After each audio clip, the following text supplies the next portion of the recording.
미국의 물가가 어느 정도 잡히면서 기준금리 인하에 대한 기대감이 커지고 있습니다. 미국의 금리 인하는 곧바로 우리나라에 영향을 줄 것이고, 금리 인하는 필연적으로 부동산 시장을 자극하게 될 것입니다. 금리가 언제, 어떻게 바뀔지 정확한 예측은 어렵지만 적어도 더 이상 상승은 없을 거라는 전망이 유력합니다. 따라서 앞으로 우리나라 부동산 시장이 어떻게 될지 걱정과 기대가 공존하고 있는 상황입니다. 그럼 앞으로 다가올 금리 변동에 따른 시장의 변화에 어떻게 대응하는 게 좋을까요? 오늘은 이에 대해 말씀드리고자 합니다. 본격적으로 알아보기 앞서 구독과 좋아요 부탁드립니다. 먼저 부동산 하락장이 왔을 때 대응 전략을 소개해드리겠습니다.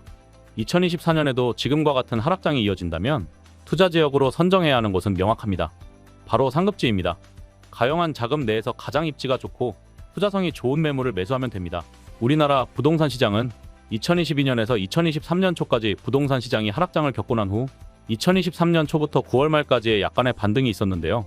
이때 많은 투자자들이 강남, 잠실, 서초, 용산과 같은 서울 최상급지들로 몰려갔습니다. 그 이유는 높은 하락폭 때문에 실투자금이 낮아졌기 때문입니다. 같은 하락률을 기록하더라도 매매가가 클수록 하락폭은 더 커집니다. 예를 들어 강남에 있는 아파트가 20억이고 경기도의 아파트가 10억이라고 했을 때 30% 하락하면 20억짜리는 6억이 빠지고 10억짜리는 3억이 빠집니다. 이 경우 일반적으로 전세가는 매매가보다 하락률이 낮기 때문에 갭 투자를 할 경우 더 적은 금액으로 매수가 가능합니다.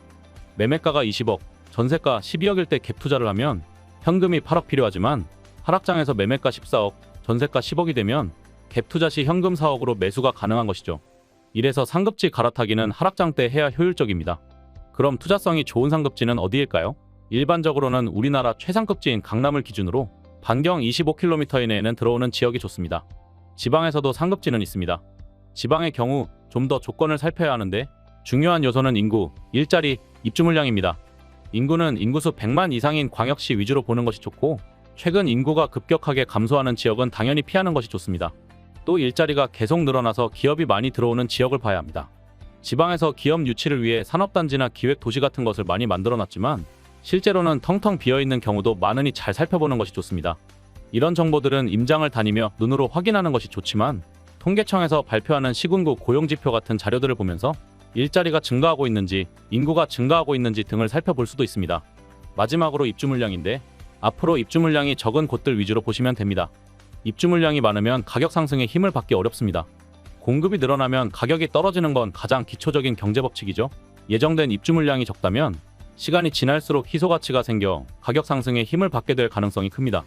물론 해당 지역에 이미 과잉 공급이 되어 미분양이 많다거나 하면 당연히 피해야 합니다. 지금까지 하락장 때 대응 전략을 알아보았는데요. 요약하자면 하락장 때는 상급지를 눈여겨보는 것이 좋다는 것을 기억하시기 바랍니다.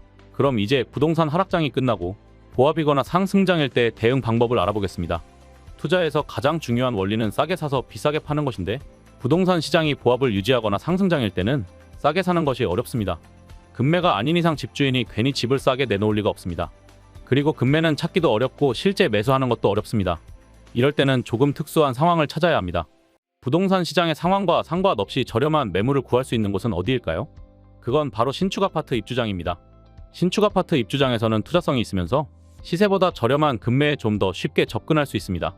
신축 아파트 입주장에서 급매가 많은 이유는 입주기간, 잔금 기간 때문입니다. 보통 신축 아파트는 완공 후에 약 2달 정도 이사 기간을 주는데 이 기간 내에 잔금을 치르지 못하면 집주인은 높은 이자를 내야 합니다. 그렇기 때문에 현금이 부족하거나 대출이 어려운 집주인들은 급매, 급전세를 내놓을 가능성이 커집니다. 그리고 대단지일수록 당연히 급매물도 더 많아집니다. 신축 아파트 입주가 예정된 주요 지역들을 미리 눈여겨보시고 거래량이나 실거래가 등의 데이터를 계속 추적하다 보면 충분히 좋은 기회를 잡을 수 있습니다. 이번 영상에서는 부동산 시장 상황에 따라 어떤 전략을 세워야 하는지 알아보았습니다. 길게 봤을 때 우리나라 부동산 시장은 부익부 빈익빈이 될 가능성이 큽니다. 부동산 전망을 부정적으로 보는 시각도 많이 있지만 그래도 상급지는 계속 가치가 올라갈 것이고 외곽으로 갈수록 가치는 더 떨어지게 될 것입니다. 그렇기 때문에 가급적 똘똘한 한 채 가능한 상급지에 투자하는 것이 유리합니다. 이번 영상은 여기까지입니다. 구독과 좋아요는 영상 제작에 큰 힘이 됩니다. 감사합니다.